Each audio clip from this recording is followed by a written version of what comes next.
Je n'ai qu'une seule demande au gouvernement russe. Si un autre missile ou avion entre dans notre espace sans autorisation, délibérément ou par erreur, et qu'il est abattu et que les débris tombent sur le territoire de l'OTAN, s'il vous plaît, ne venez pas ici vous plaindre à ce sujet. Vous avez été averti que l'ère des empires est terminée et que votre empire ne sera pas reconstruit. La Russie vient de lancer une guerre secrète contre la Turquie, la Pologne et la Roumanie. Mais l'agression de Poutine se retourne spectaculairement contre lui. L'escalade a débuté par une frappe de drone russe. Un pétrolier turc a été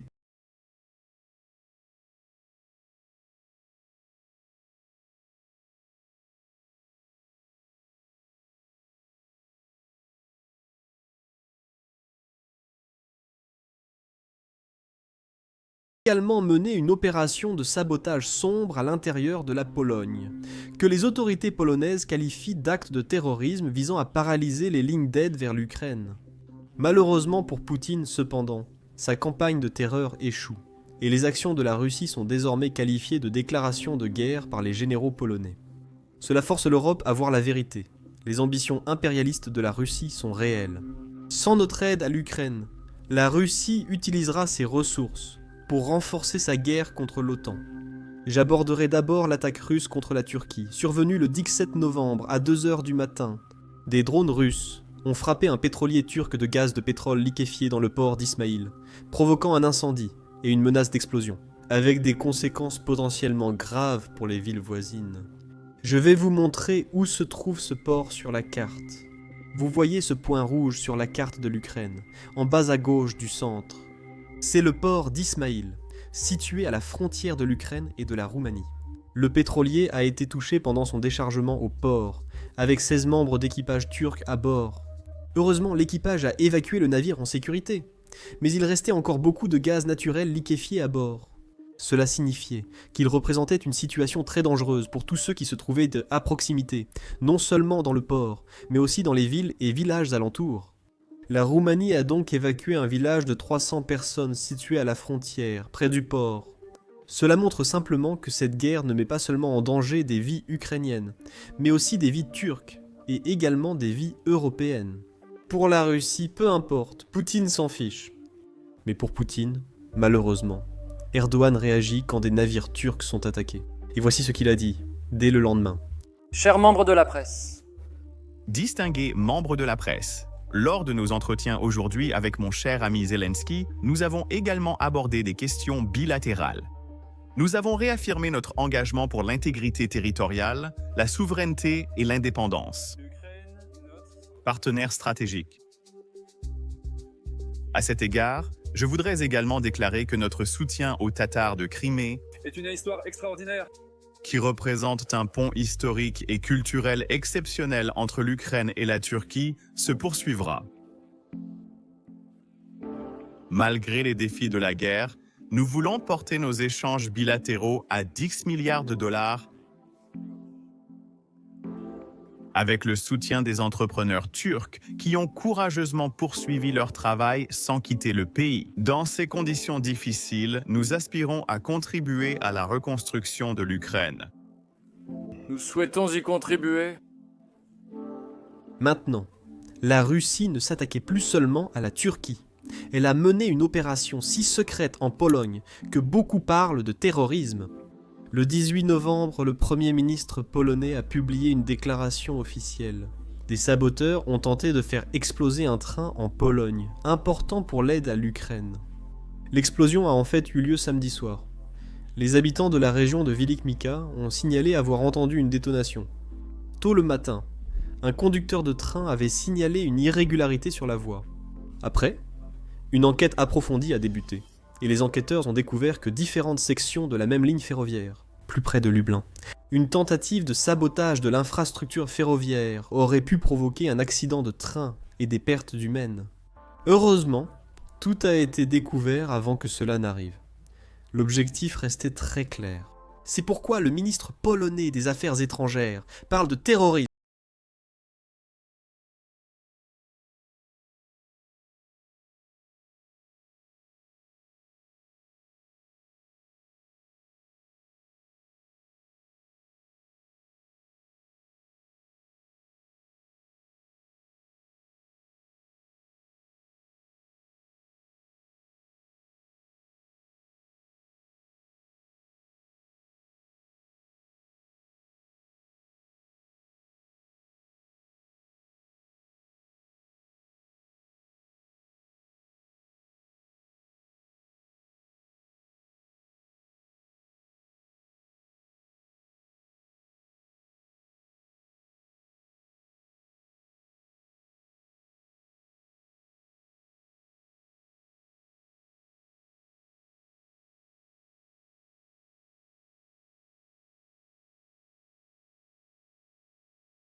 C'est ce qu'ils font depuis 3 ans.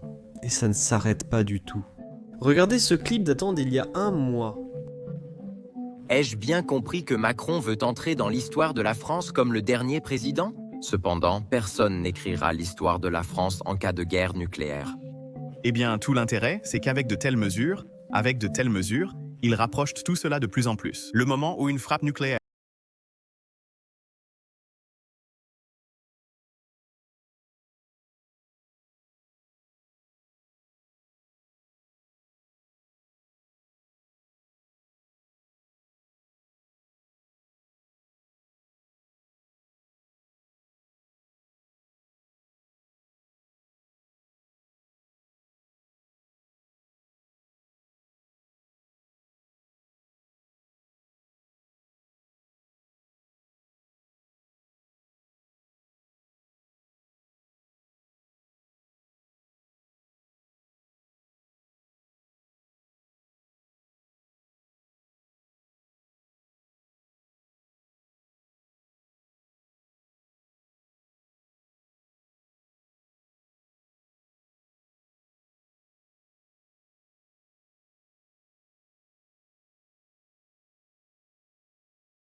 qu'ils n'avaient aucune intention d'envahir l'Ukraine. Et puis les chars russes avançaient, et les missiles russes attaquaient des appartements ukrainiens et des enfants ukrainiens. Cela devrait être un avertissement pour chaque pays dans le monde, que ce soit la Pologne ou les États-Unis. Chaque dirigeant doit avant tout protéger ses citoyens et leur avenir, donc les enfants du pays. Cela signifie être prêt pour la guerre, c'est la triste réalité de notre monde. Si Poutine juge un pays faible, cela encourage l'agression russe. Cela signifie, comme le dit le célèbre proverbe, que la meilleure façon de maintenir la paix est de se préparer à la guerre. Il faut aussi rappeler que la Russie ne menace pas uniquement la Pologne ou les pays baltes. Il parle d'envahir différents pays, comme s'il s'agissait de commérage ou autre chose. Je ne comprends absolument pas cette logique. Et je ne parle même pas seulement de la télévision du Kremlin. Même les hommes politiques russes plaisantent là-dessus tout le temps. Écoutez plutôt. il n'y aura plus de personnes comme Pistorius. Que va-t-il se passer? Nous allons gagner. Gennady Andreevitch. Ne le prends pas au sérieux. Nous avons pris Berlin 3 fois. Si nécessaire, nous la prendrons une 4e fois. Tout ira bien. Je suis une personne pacifique, je suis pour la paix. Il est également important de noter que plus la Russie réussit à envahir des pays, plus elle en envahira d'autres. L'histoire nous a appris cette leçon à plusieurs reprises. L'appétit vient en mangeant. Poutine a envahi la Tchétchénie, la Géorgie, la Crimée, le Donbass, puis tenté de prendre Kiev. Il continuera jusqu'à ce qu'il soit arrêté. De plus, sans notre aide, la Russie exploitera simplement les ressources de l'Ukraine. La Russie profitera de l'expertise acquise par l'Ukraine. La Russie exploitera les Ukrainiens compétents et utilisera les usines. Les Ukrainiens l'ont développée et utiliseront tout pour soutenir leur machine de guerre. La Russie a établi une idéologie d'État expansionniste et néo-impériale avec laquelle elle a endoctriné ses soldats, ses enfants, sa population. D'abord la parole, puis la parole devient chère et commence à envahir ses voisins, la Géorgie, puis l'Ukraine.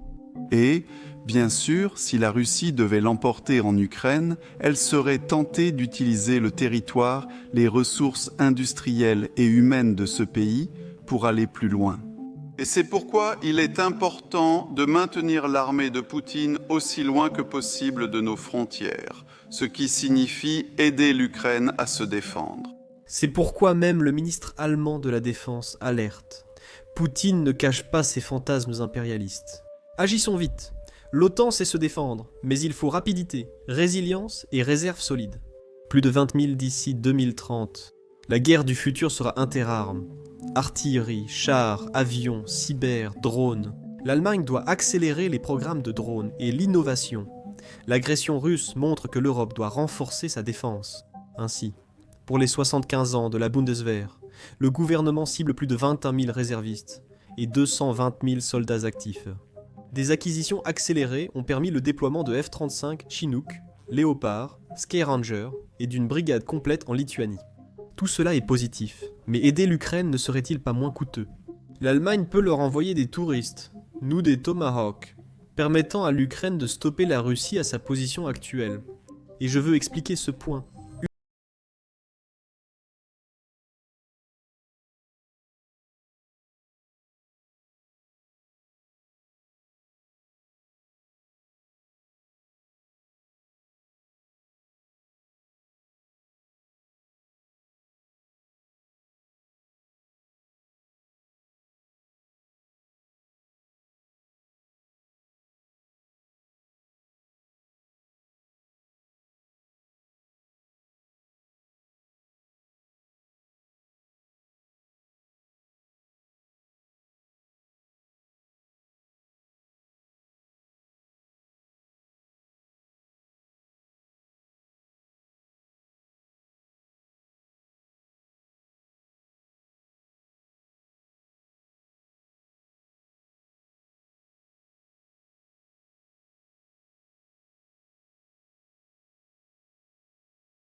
C'est pourquoi nous avons créé notre propre plateforme, Basics Insider.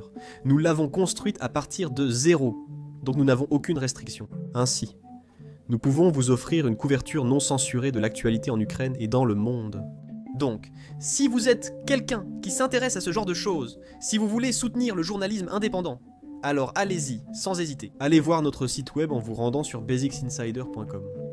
Cliquez sur le lien en description ou scannez le QR code à l'écran.